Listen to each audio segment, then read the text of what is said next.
Hey guys, what's up? Alright.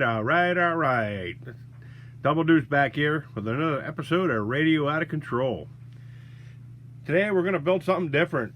We're going to step outside the box. I don't know. Maybe I shot the big needle on this one. I don't know, but we'll figure it out. I'm going to try to stick with an Hg-p407 base bruiser base body. And if it doesn't work out, I'll go to the RC four-wheel drive Blazer body. So, thanks for tuning in. Stay tuned, and here we go.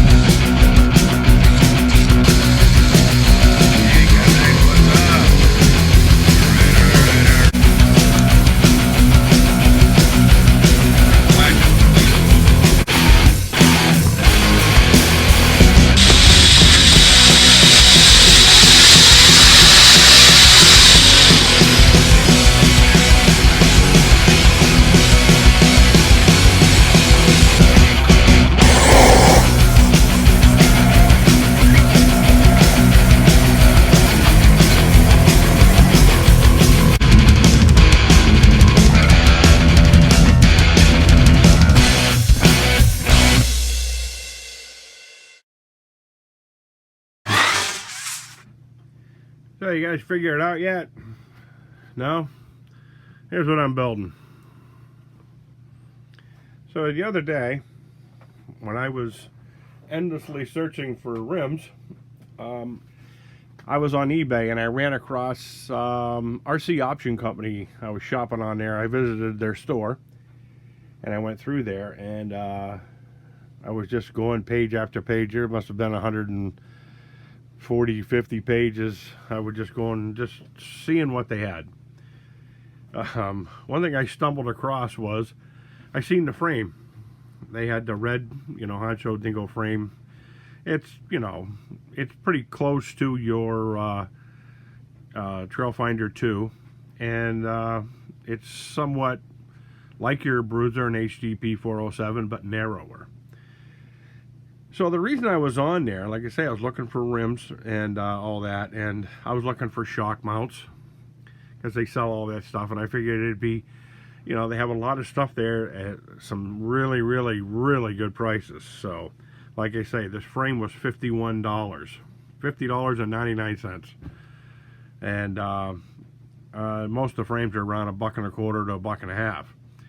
And that's a super deal for anodized aluminum frame, and it came with the drive shafts. It came with the upper Y-link, but it didn't come with the lowers. So as I was flipping through there, I said to myself, that's cool, but I'm trying to finish up my wheelbases for my for my 407s, and then I see in these axles. Okay, now when I see these, I just get wet in the pants because I love the Vanquish products. The Vanquish, they had the Curry Rock Crawler axles. They're the Dana's with the tilted face on them and the Durlin skid plate underneath them. And you could get them for your XCS10, or you could get them for your Wraith. And I seen these on there, and what caught my eye was the back one was $50. And I don't know if anybody has priced any of the Vanquish stuff, and I don't even know if you can still get them housing from Vanquish anymore. But these are pretty much a carbon copy of them. There's a few differences in them, but and the assembly process, I've seen a couple of different things there too. But they're basically, like the Hg-p407 compared to the Bruiser. They're a good clone. And they got steel hardened gears in them, and they got, the good CVDs in them and all that stuff. All hardened steel.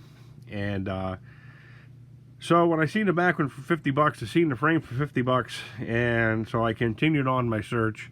And then I seen the front one was, I think, around $69 or something. So because of the steering. And it came with all this stuff here, you know. And it came with wheel hexes, not these. And the screw-in hex, you know, with the lock nut in them, and so they don't fall out on you. And so I smashed the buy button. I just put a bunch of stuff in my cart and bought it. And then I got it, and I looked at it, and I was like, well, maybe that extra speed motor and tranny combo, because it's a 2-speed tranny, I know they could probably retrofit that in there somehow. So I turned around the center mounting plate, and I used 1 bolt for the thing in the back. And then, but the cool thing was it came with the front motor mount already in here. So I removed the one off this and just put it in there, and hooked the drive shafts up. And now these links I had laying around from an old I guess bruiser conversion that I had done years back up there. I turned my my bruiser into a nitro version, so I put a 4-link setup in that.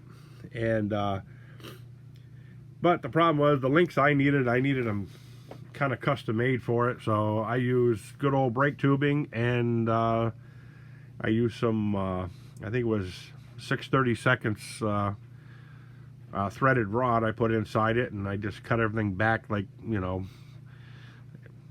3/16 of an inch, and screwed in the ball ends on all thread, and made my own links. So I had these laying in a box. So I said, well, what would happen if you took an Hg-p407 and totally went bananas with it? And so there's not going to be much Hg-p407.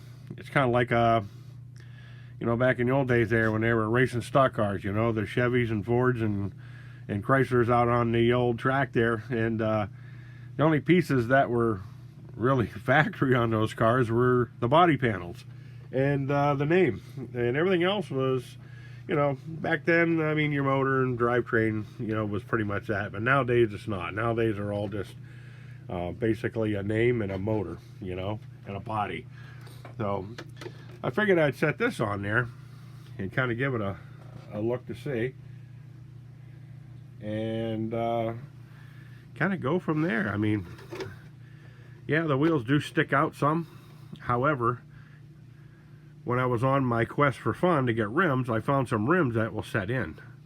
And so I could make a really wicked cool monster truck version of this. I could make, I could actually buy the axle tubes and shorten these axles to the XCS10 size, and tuck them underneath there and have like a killer overkill. But I don't know, I used some different tire combinations that I had laying around, and I got about 50 of them. I tried them all on there. The Clodbuster tires look pretty cool on there.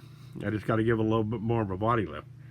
And they do make a really wicked cool alloy wheel for the Clodbuster. It's kind of expensive, but they're totally adjustable. You can adjust them in or out. The offsets inside them when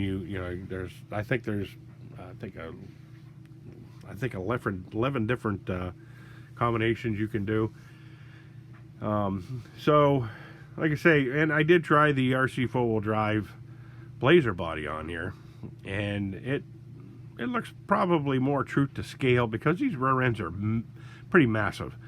These are stepping into the almost the 8 scale size, and but these rear ends do hold up. I mean, I have beat the snot out of these things, the Vanquish ones, I should say, and I've had no problems with them whatsoever. And one of my rigs, I'm running the whole Sen Colossus, the GSTE, running 14.8 volt through a Red Cat 2260 kV motor, and it is insane, with a 120 amp speed controller.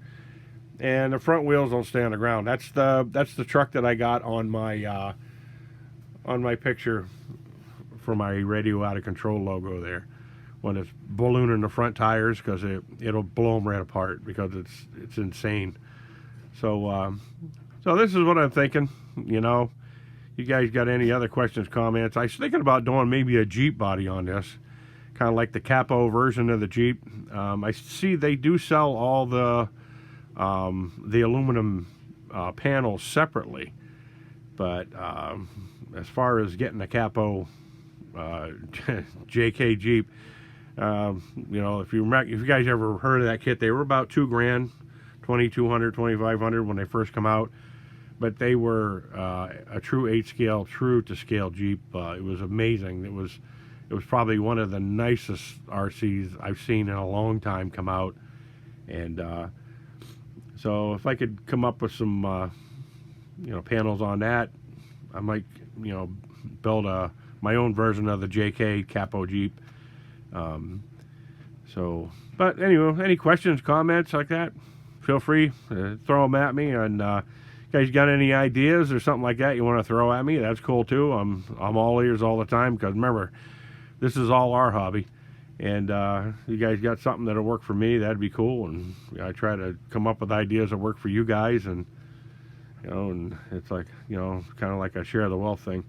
So hey guys, like I say, I'm out of here. So I hope you had a good weekend. So adios, catch you next time.